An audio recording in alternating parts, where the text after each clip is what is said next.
ጤፍ ይወቃልናል፣ ስንዴ ይወቃል፣ ገብስ ይወቃል፣ ማሽን ላይ ይወቃል፣ ሩዝ ይወቃል። ይሄው አንዱ ማሽን ስራውን ጀምሯል። ማበጠሪያው የተወዛወዘ ነው። የልፋት ማበጠሪያው ምን ያለ ነው? ጤፉን ማስገባት ብቻ ነው የሚጠበቀው። እንደዚህ እንደምታየው ውቂያ ሳይደርስ አስቀድመን በርካታ ማሽኖችን በጥንቃቄና በጥራት አምርተን ገበሬው ሲመጣ አንስቶ ይዞ እንዲሄድ ምንም አይነት መጠበቅ እንዳይኖር ለማድረግ ሞክረናል። ማበጠሪያ ሲስተም ተገጥሞለት ራሱ ነፍቶ እንደገና ደግሞ የንፋስ ማጣሪያ ያለው ግርዱን ቆሻሻውን ለይቶ ንጹሃን ጤፍ ያወጣልን። በሰዓት ከ5 ኩንታል እስከ 6 ኩንታል ድረስ የመውቃት አቅም አለ። ለገበሬው ትልቅ እፎይታ የሚሰጥ ማሽን ስለሆነ ከ10% እንሰጠዋለን። እያንዳንዱ ማሽን የ1 ዓመት ዋስትና እንሰጣለን። በዛ አግባብ ደግሞ ስልጠና እንሰጣቸዋለን። ደንበኛው የናፍጣ ሞተር የሚፈልግ ከሆነ የናፍጣ ሞተር እንገጥምለታለን። ደንበኛው የቤንዚን ሞተር የሚፈልግ ከሆነ የቤንዚን ሞተር እንገጥምለታለን።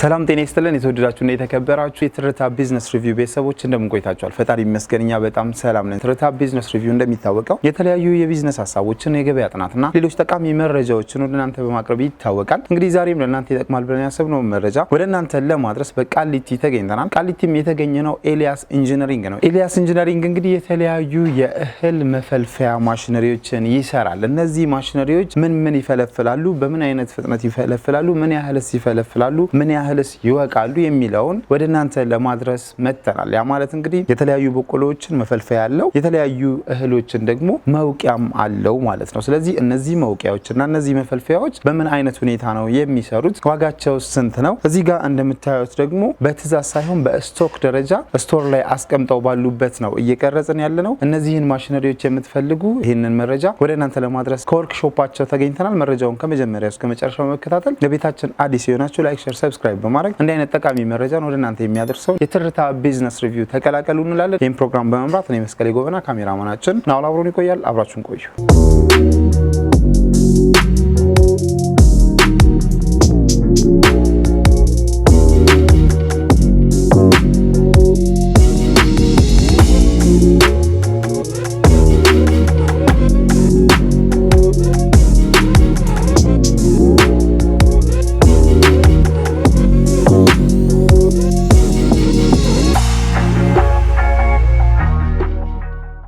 እሺ ሰላም ጤና ይስጥልኝ። አብሮ ይስጥልኝ። እንዴት ናችሁ? አለን እግዚአብሔር ይመስገን። እንግዲህ ዛሬ ወደ ኤልያስ ኢንጂነሪንግ መጥተናል። ኤልያስ ኢንጂነሪንግ የመጣ ነው ለቤተሰቦቻችን በተለያየ ጊዜ የተለያዩ ማሽነሪዎችን ያ ማለት እንግዲህ ለተለያዩ አገልግሎት የሚውሉ ስራ የሚያሰሩ ማሽነሪዎችን እየቃኘን እናደርሳለን እና ዛሬ ደግሞ እናንተ ጋር መጥተናል። ራስን ከማስተዋወቅ ጀምረ ድርጅታችሁ የሚሰራቸው ማሽነሪዎች ምንድናቸው የሚለውን ብትነግረን። እሺ ስሜ ኤልያስ በቀለ እባላለሁ። በሙያዬ ዲዛይነር ነኝ። ድርጅታችን ኤልያስ በቀለና ጓደኞቻቸው አጠቃላይ ኢንጂነሪንግ ይባላል። የምናመርታቸው ምርቶች በስፋት ግብርና ላይ ነው የተሰማራ ነው። የግብርና ማሽነሪዎችን የምናመርተው የሞቂያ ማሽኖች እናመርታለን። የተለያዩ የሞቂያ ማሽኖች አሉን። የጤፍ ሞቂያ፣ የስንዴ ሞቂያ፣ የገብስ ሞቂያ፣ በቆሎ መፈልፈያ፣ እንደገና የመኖ ማቀነባበሪያ ማሽኖች፣ ገልባጭ ተሳቢዎች፣ በተጨማሪ ደግሞ የሰውን ፍላጎት ተንተርሰን ማንኛውንም ማሽን እናመርታለን። በጣም ጥሩ፣ በጣም ደስ ይላል። እንግዲህ ዛሬ ስቶራችሁ ውስጥ መተን ነው እያየን ያለ ነው። ስቶራችሁም ላይ ደግሞ በጣም ሰፊ አማራጭ እንዲኖረን አድርጋችሁ የተለያዩ ማሽነሪዎችን አስገብታችኋል። እኛም በስለ ቢዝነስ ሚዲያ እንግዲህ እነዚህን ማሽኖች ለቤተሰቦቻችን እያንዳንዳቸውን አሰራራቸው ምን ይመስላል፣ አጠቃቀማችንስ እንዴት ነው፣ ዋጋቸውስ ምን ይመስላል የሚለውን ከጠቅላላ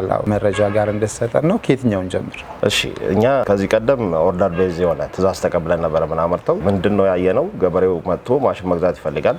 ማሽን ሲገዛ ትእዛዝ ሰጥቶን አምርተን ነበር የምንሸጠው። እንደዛ ሲሆን ተደራሽነታችን ያነሰ፣ እንደገና ደግሞ ቶሎ ለመጨረስ ስንል በምናደርገው ጥረት ኳሊቲ የሌላቸው ማሽኖች የማምረት ችግሮች ነበሩ በጥድፊያ ስለሚሰራ። ያንን ችግር ለመቅረፍ እንደገና ደግሞ ተደራሽነቱ እንዲሰፋ እንደዚህ እንደምታየው ውቂያ ሳይደርስ አስቀድመን በርካታ ማሽኖችን በጥንቃቄና በጥራት አምርተን ገበሬው ሲመጣ አንስቶ ይዞ እንዲሄድ ምንም አይነት መጠበቅ እንዳይኖር ለማድረግ ሞክረናል። በመቀጠል ወደ እንትኑ መግባት እንችላለን። አንዱ ማሽን ምንድነው የሚሰራው፣ ምን ነገሮችን ሊወቃለን ይችላል የሚለውን ወደሱ መግባት እንችላለን። በጣም ጥሩ። እስኪ አጠገባችን ካለው ከዚህኛው ማሽን ብንነሳ ይሄ ማሽን እንዴት ነው ሊገለጽ የሚችለው ከዲዛይንም አንፃር እንግዲህ ያለን ኢንፎርሜሽን? ይሄ ማሽን የሚባለው መልቲ ክሮፕ ትሬሸር ወይም ደግሞ ሁለገብ የሰብል መውቂያ ማሽን ይባላል። ሁለገብ የሰብል መውቂያ ለምን ተባለ ለሚለው በዚህ ማሽን የተለያዩ 5 የሚሆኑ ሰብሎችን መውቃት ስለምንችል፣ ለምሳሌ ጤፍ ይወቃልናል፣ ስንዴ ይወቃል፣ ገብስ ይወቃል፣ ማሽን ላይ ይወቃል፣ ሩዝ ይወቃል። ይሄው አንዱ ማሽን። እነዚህን ሁሉ እንዴት ነው የሚወቃልን? ሞተር ይገጠምለትና ከዛ በኋላ ሞተሩን ስፒዱን አጀስት በማድረግ ከዛ ደግሞ የሚገጠምለትን ወንፊት በመቀያየር 5 ነገሮችን ይወቃል ማለት ነው። በስራ ሂደቱ ላይ ይሄ እንደምታየው የሚዘረጋ ማጉረሻ ትሪ ያለው ሰብሉን እዚህ ላይ አድርገው በዛ ጋር ማጉረስ ነው። እህሉን ለብቻ ገለባውን ለብቻ፣ እንደገና ደግሞ ግርድ የሚባል ነገር አለ። እሱን ለብቻ ለይቶ ያወጣል። በጣም ጥሩ። እንግዲህ ይሄ ማሽን መልቲ ፋንክሽናል መሆኑን ለመረዳት ችለናል። መልቲ ፋንክሽናል ሲሆን እንግዲህ አጀስትመንት ነው እያላችሁን ያላችሁት። እነዚህን ማሽኖች ኦፕሬት ማድረጉስ ምን ያህል ስኪል ይፈልጋል?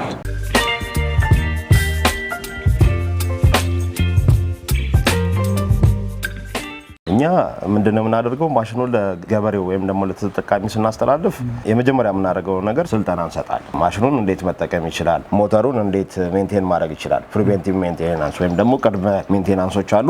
ተጠቃሚው አካል ምን ሜንቴን ማድረግ ይችላል፣ እንዳይበላሽ ምን ነገሮች መጠበቅ አለባቸው። ሁለተኛ ደግሞ ማሽኑ እንዴት ይወቃል የሚለውን እኛው ጋር መጥቶ ስልጠና እንሰጠዋለን ማለት ነው። በዚህ መልኩ ከማሽኑ ጋር እንዲግባቡ ማሽኑን ደግሞ እንዴት መጠቀም እንደሚችሉ እናሳያቸዋለን ለተጠቃሚዎች። በጣም ጥሩ። ሌላኛው ጥያቄ እንግዲህ የትኛው ማሽን ሆኖ ሊጠራ ፋንክሽናሊቲ ማተር ያደርጋል። ስለዚህ የዚህ ማሽን ፋንክሽናሊቲ ማህበረሰብ ውስጥ ገብታችሁ ምን ያህል ቼክ አደርጋችኋል? አዎ እኛ አንድ ማሽን ስንሰራ ምን ያህል ይወቃል የሚለውን ዴሞንስትሬሽን ፊልድ ላይ ያለን ማህበረሰቡ ጋር እዛው አውድማ ላይ ሄደን ማሽኑን ካፓሲቲው ምን ያክል ነው፣ በሰዓት ስንት ሊወቃ ይችላል፣ ምን ያህል በጥራት ሊወቃ ይችላል። ሁለተኛ ደግሞ ኢቭን ራሱ ማህበረሰቡ ባየው ነገር ላይ አስተያየት እንዲሰጠን አድርገን ነው ማሽኑን የምንፈትሸው። ከፈተሽን በኋላ እርግጠኛ ከሆነን በኋላ ነው ለተጠቃሚ ወደ ብዜት ገብተን መሸጥ የምንጀምር። የመጀመሪያ ፈንክሽናል መሆኑን ፊልድ ላይ ያለን ዴሞንስትሬሽን ማሳ ላይ ሄደን ቼክ እናደርገዋለን። ገበሬው አደማ። በጣም ጥሩ፣ በጣም ደስ ይላል። ስለዚህ የራሳችሁን ጥናት ካደረጋችሁ ካመናችሁበት በኋላ ነው ወደ ማስ ፕሮዳክሽን መገቡት ማለት ነው። እሺ ይሄንን ማሽን ምናልባት ካሉት ሰብሎች አንዱን ብንመርጥ በሰዓት ምን ያህል ይወቃልናል እያለን እየለያየን ብንሄድ? በጣም ጥሩ። ለምሳሌ ከጤፍ ብንጀምር ይሄ ማሽን በሰዓት ጤፍ ምን ያክል ይወቃል ስንል ከ2.5 እስከ 3 ኩንታል በአንድ ሰዓት ውስጥ ይወቃል። በተለይ ምርት ያላቸው ጤፍ ከሆነ ደግሞ እስከ 4 ደረጃ ይሄዳል። የሰብሉ ያያዙ ሁኔታ ማተር ያደርጋል ካፓሲቲው ላይ። ስለዚህ ምርት የያዘ ጤፍ ከሆነ እስከ 4 ኩንታል፣ ምርት ያልያዘ ጤፍ ከሆነ ደግሞ ከ2 ኩንታል እስከ 3 ኩንታል ድረስ በአንድ ሰዓት ይወቃል። ወደ ስንዴ ስንገባ ስንዴ፣ ገብስ፣ ሩዝ ተመሳሳይ ሰብሎች ናቸው። እነሱን በተመሳሳይ ያወቃቅ ዘዴ እንወቃቸዋለን በዚሁ ማሽን ላይ። ስንዴ፣ ገብስና ሩዝና እነዚህን ሰብሎች ደግሞ በሰዓት ከ5 ኩንታል እስከ 6 ኩንታል ድረስ የመውቃት አቅም አለው። ከዛ ደግሞ ወደ ማሽላ ስንሄድ ደግሞ ማሽላ በቀላሉ ነው የሚረግፈው። ስለዚህ ማሽላ ላይ ሲሆን ደግሞ ከ7 እስከ 8 ኩንታል በአንድ ሰዓት ውስጥ መውቃት ይችላል የማሽን። በዚህ ደረጃ ፈትሸን አረጋግጠነዋል። በጣም ጥሩ። በሰዓት የዚህን ያህል ማምረት ከቻለ እዚህ ማሽን ላይ ምናልባት ቴክኒካሊ እንደ ቻሌንጅ ሊወስድ የሚችለው አንድ የሚገዛ ሰው ምኑን ነው እንደ ቻሌንጅ ሊወስደው የሚችለው? አንደኛ ኦፕሬሽኑን ማወቅ፣ ከሞተሩ ወደ ዋና መውቂያው፣ ከመውቂያው ደግሞ የማበጠሪያ ሲስተም አለው። የማበጠሪያ ሲስተም ላይ እንዴት ነው አጀስትመንቱን አጀስት ማረገው፣ ሞተሩን ለስንት ሰዓት ነው የማሰራው፣ ከስንት ሰዓት በኋላ ማሳረፍ አለብኝ። ከዛ ደግሞ ተሽከርካሪ ነገሮች ቤሪንግ የምንላቸውን ነገሮች በምን ያክል ጊዜ ማለስለሻ መጠቀም አለብኝ፣ ግሪስ የሚባለውን ነገር ማድረግ አለብኝ። እንደገና እየሰራ የማሽኑን ባህሪ እንዴት ነው ማውቀው? እነዚህን ነገሮች ነው ማወቅ ያለበት ተጠቃሚ። ከዛ በኋላ የሚከብድ ነገር የለውም፣ ሲምፕል ነው። እኛ ስንሰራቸው የ1 ዓመት ዋስትና አክለን ነው የምንሰራቸው። እያንዳንዱ ማሽን የ1 ዓመት ዋስትና ለሰራ ነው ማሽን እንሰጣለን። በዛ አግባብ ደግሞ ስልጠና እንሰጣቸዋለን ፈንክሽናል ሆኖ እንዲጠቀሙ። ይሄንን ነው። በጣም ጥሩ። እናንተ የምትሰጡት የ1 ዓመት ዋስትና የሜንቴናንስ ነው? አዎ የሜንቴናንስም እንደገና ሙሉ ማሽኑ ፈንክሽናል ባይሆን ባይሰራላቸው ማሽኑን መልሰው ሌላ አዲስ ማሽን የመውሰድ መብት አላቸው። ለምሳሌ ጤፍ ይወቃል ብለን ሰተናቸው ጤፍ ካልወቃላቸው ሙሉ ማሽኑን የመመለስ ዋስትና ነው የምንሰጣቸው። ስንዴ ይወቃል ብለን ስንዴ ካልወቃ በተመሳሳይ። ስለዚህ ዋስትናው ያንንም ይጨምራል። ሁለተኛ ደግሞ የሚሰሩ ነገሮች አሉ ማሽኑ ላይ የሚሽከረከሩ ነገሮች፣ የሚያበጥሩ ነገሮች፣ እነሱ በአግባቡ ካልሰሩ ሙሉ ለሙሉ የመጠገን ዋስትና እንሰጣቸዋለን። በአምራቹ ችግር የሆኑ ነገሮችን በጠቅላላ የ1 ዓመት ዋስትና እንሰጣለን። በጣም ደስ ይላል። ተጨማሪ ደግሞ ገበሬው ከቤቱ ወደ አውድማ ለመውሰድ ጎማ ገጥመንለታል። ጎማ የገጠምንለት ምንድነው ማሽን ስለሆነ ትንሽ ክብደት ይኖረዋል። በቀላሉ ከቤቱ ወደ አውድማ እንደገና ደግሞ የራሱን አውድማ ከጨረሰ በኋላ ደግሞ የማህበረሰቡን አካባቢ ላይ ያለውን መውቃት ከፈለገ በኪራይ በቀላሉ እንጨት አስገብቶ አህያ ላይ ገጥሞ ወይ ጋሪ ላይ ገጥሞ የፈለገበት እንዲያጓጉዘው እንደገና ማሽኑ ክብደቱም ቀላል እንዲሆን ማንቀሳቀሻ ጎማ ገጥመንላቸዋል። በጣም ጥሩ። ምናልባት እንደ አማራጭ ፍጥነት ቢፈልጉ ከአህያ ይልቅ ተሽከርካሪ ላይ መግጠም ፈልጋለሁ፣ ሞተር ሳይክል ላይ መግጠም ፈልጋለሁ፣ ሌሎች የሚንቀሳቀሱ ነገሮች ላይ ማንቀሳቀስ ፈልጋለሁ ቢባልስ ምን አይነት ሞዲፊኬሽን ነው የምትሰሩት ወይስ እንዴት ነው? በጣም ጥሩ። አሁን ይሄንን ማሽን ስንሰራ አንደኛ የመጀመሪያው ከዚህ ከኛ ጋር ገዝተው ራሱ ወደ ራሳቸው ቤት ሲወስዱት በፒካፕ ወይም ደግሞ ባይሱዙ እንዲጫን ሳይዙ በፒካፑ ሳይዝ። ሁለተኛ እነዚህ ነገሮች የሚታጠፉ ነገሮች ናቸው። ለትራንስፖርቴሽን አጥፈው እዚህ ጋር አስቀምጠውት ከዛ በኋላ ፒካፕ ላይ ጭነው በፍጥነት የፈለጉበት አካባቢ መሄድ ይችላሉ። አይሱዙ ላይ መጫን ይችላሉ። ማንኛውም ተሽከርካሪ ላይ በቀላሉ መጫን ይችላሉ። አጠቃላይ ክብደቱ 2 ኩንታል ከ50 ነው ያንዱ ማሽን።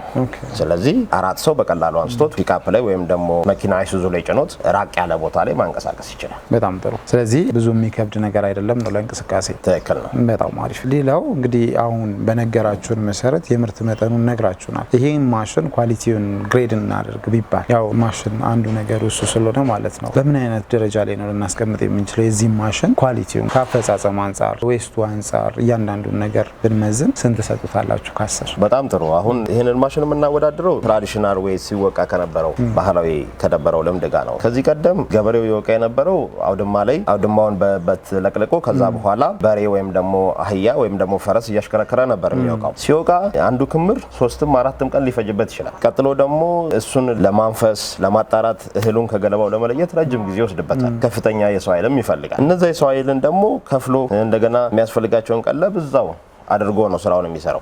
አንዳንድ ቦታ ደግሞ የአካባቢውን ሰው በደቦ ጠርቶ ድግስ ደግሶ እያበላ ነው እህሉን የሚያነሳው። ይሄ ማሽን ግን ያንን ሁሉ ነው የሚቀንስለት። አንደኛ አውድማ ላይ ገብቶ አንዱን ክምር በ1 ሰዓት ውስጥ ይጨርሷል። ሁለተኛ ጭዱን ለመኖ እንዲሆን ከትክቶ እንደገና ከጭዱ እህሉን ለይቶ አበጥሮ ያወጣለታል። ስለዚህ ከ10% እንሰጠዋል። ከፍተኛ የሆነ የገበሬውን ችግር ስለሚያቃልልለት። ሁለተኛ ደግሞ በውቂያ ወቅት የሚባክንን እህል ያስቀርለታል። አውድማ ላይ ሳይነሳ የሚቀር እህል አለ። በዚህ ማሽን ግን ቀጥታ እህሉ ለብቻ ስለሚወጣ በመቀበያ ተቀበለ የሚባክነውን ሰብልም ስለሚያስቀርልን ለገበሬው ትልቅ እፎይታ የሚሰጥ ማሽን ስለሆነ ከ10% እንሰጠዋለን እኛ። በጣም ጥሩ። ስለዚህ ከዚህ በመቀጠል እንግዲህ ይህንን ማሽን አንስተን እንዴት ነው እንቅስቃሴውን አትሊስት ማየት ብንችል? በጣም ጥሩ።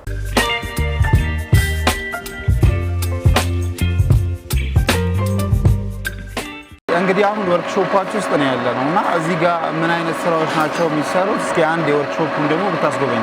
በጣም ጥሩ። እዚህ ጋር የማምረቻ ወርክሾፓችን እንገኛለን። ይሄ ከፊት ለፊታችን የምታየው ሌዝ ማሽን ወይም ደግሞ ቶርኖ ማሽን ይባላል። ቶርኖ ማሽን ጥቅሙ ምንድነው? እንደዚህ አይነት ነገሮች ማንኛውንም ነገር ቅርጽ የምናወጣበት መልክ የምናስይዝበት ማሽናችን ነው። የተለያዩ ፑሊዎችን፣ አልሙኒየም ፑሊዎችን፣ ብሮንዞ እንደገና ሻፍቶችን የምናመርትበት ማሽናችን ነው። ልክ እንደዚህ እንደምታያቸው ለማሽን ግባት የሚውሉ ብረቶችን የምንጠርብበት ዋና ትልቁ ማሽናችን ነው። አነስተኛም ትልቅ የሚሆኑ ፑሊዎችን በተመሳሳይ ደረጃ የችንጋ ግሩቭ የምናወጣበት መልክ የምናስይዝበት ማሽናችን ነው ማለት ነው። ፈንክሽናሊቲው ያው እንደምታየው የተለያዩ ነገሮችን ገጥመን የምንጠርብበት ቅርጽን የምናስይዝበት ኖርማሉን እንደዚህ አይነቱን ወጥ የሆነውን ነገር ወደዚህ የምንቀይርበት ማሽናችን ነው ማለት ነው። እንግዲህ ሲመጣ እንደዚህ ነው። በምንፈልገው ሳይዝና መጠን ለማሽን ግባት እንዲሆነን ጠርበን ቅርጻ ሲይዘን በዚህ መልኩ እንቀይረዋለን ማለት ነው። እንደምታየው ምንድነው የምናየው እዚህ ጋር ምንድነው የምናየው የማምረቻ ወርክሾፓችን ነው። የተለያዩ ማሽኖችን ስትራክቸራቸው ሲጀመሩ ከምን ተነስተው ምን ይደርሳሉ እንደምታያቸው እዚህ ጋር ሻምሲያቸው የመጀመሪያ ስትራክቸራቸው ቆሞ ነው። ቀጥሎ ደግሞ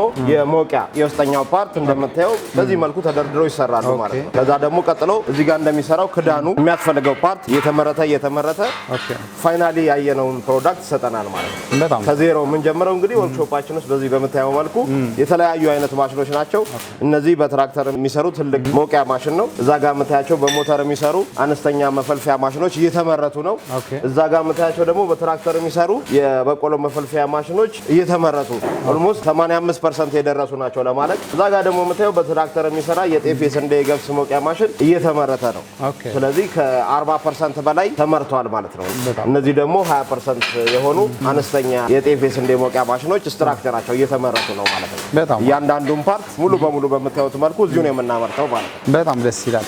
እንግዲህ ያው አልቆ ስቶር ላይ ተቀምጦ ያየነው አለ እና ደግሞ እንዴት ነው የምትሰሩት የሚለውን ደግሞ በአካል ወርክሾፕ ላይ ገብተን እውነታውን ማየት ስላለብን ነው እዚህ ድረስ እናንተን ለመጠየቅ የመጣ ነው። ከዚህ በመቀጠል እንግዲህ እንዴት ነው ማሽኑ ራን እያደረገ እየሰራ ማየት የምንችለው የሚለውን ብታሳዩ። በጣም ጥሩ። እሱንም ያለቁትን ማሽኖች እነሱ ጋር ሄደን ካለቀ በኋላ ደግሞ ፊኒሽድ ጉድሱን ደግሞ ቴስት እያደረግን እናየዋለን። በጣም ጥሩ።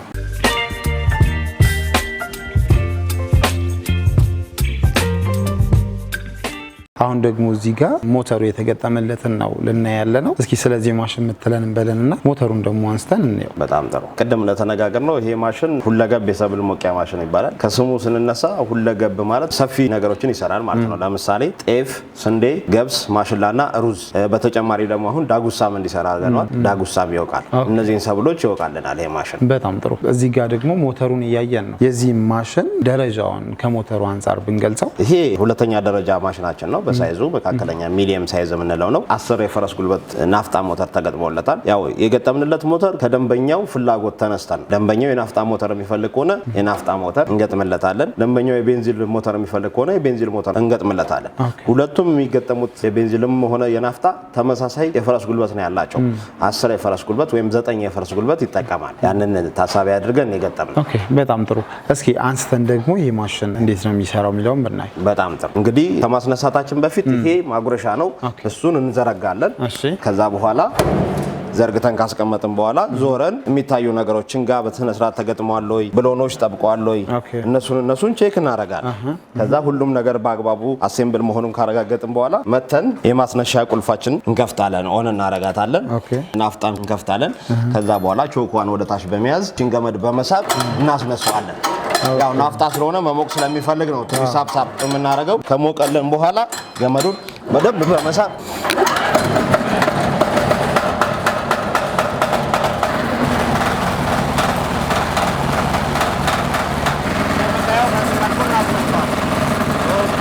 ከዚህ በኋላ በቃ ኦልሬዲ ስራውን ጀምሯል። ማበጠሪያው እየተወዛወዘ ነው። የንፋስ ማጣሪያው እንትን እያለ ነው። ቴፑን ማስገባት ብቻ ነው የሚጠበቅበት ማለት ነው። ብሎን ማስገባት ነው የሚጠበቅበት።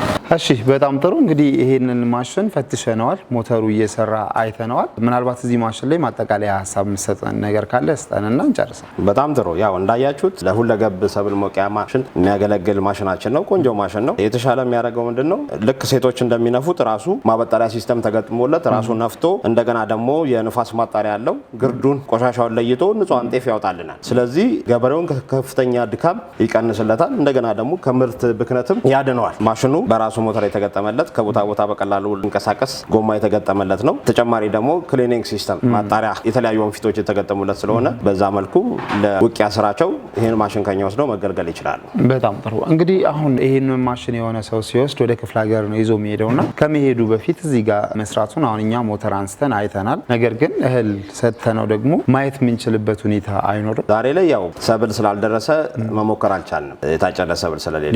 ነገር ግን ገበሬው ሲመጣ አንድ ቅፍ የምትሆን ጤፍ ስንዴ ይዞ ለሚመጣ አስነስተን ራሱ ጤፉን አጉርሰን እዚሁ ፈትሸን እናስረክበዋለን ማለት ነው። ከዛ በኋላ ደግሞ ምንድነው የምናደርገው? እዚሁ እንዴት ሞተር ማስነሳት ይችላል፣ እንዴት ኦፕሬት ማድረግ ይችላል፣ እንዴት ነው እህል የሚያጎርሰው የሚለውን ስልጠና እንሰጠዋለን። የአንድ ሰዓት ስልጠና በቀላሉ ሊለምደው የሚችል በጣም ቀላል ማሽን ስለሆነ መሰረታዊ የሚባሉ ስልጠናዎችን እንዴት አድርጎ ማሽኑን ኦፕሬት ያደርጋል፣ እንዴት መጠቀም ይችላል የሚለውን እናሰለጥነዋለን ገበሬው። በጣም ጥሩ፣ በጣም ደስ ይላል። እንግዲህ በዚህ ማሽን ላይ ያለምንም መከልከል መረጃ ሰጥተናል። ይህንን ማሽን መግዛት ለሚፈልጉ ስለዚህ ማሽን ማወቅ ለሚፈልጉ ምናልባት ማጠቃለያ ሀሳብ ካለ ስጠንና እንጨርሳለን። በጣም ጥሩ። ይህን ማሽን መግዛት ለሚፈልጉ ድርጅታችን የሚገኘው አዲስ አበባ ቃሊቲ መናኸሪያ ቴርሞ ኢንዱስትሪ መንደር ውስጥ ነው። ቀጥታኛን ደግሞ ለማግኘት ከፈለጋችሁ በስልክ ቁጥራችን 0913 17 32 34 ወይም ደግሞ 0929 44 04 31 በዚህ ስልክ ቁጥራችን ደውላችሁ ሙሉ መረጃ ማግኘት ትችላላችሁ። ላለሁ አመሰግናለሁ። በጣም እናመሰግናለን። በጣም አመሰግናለሁ።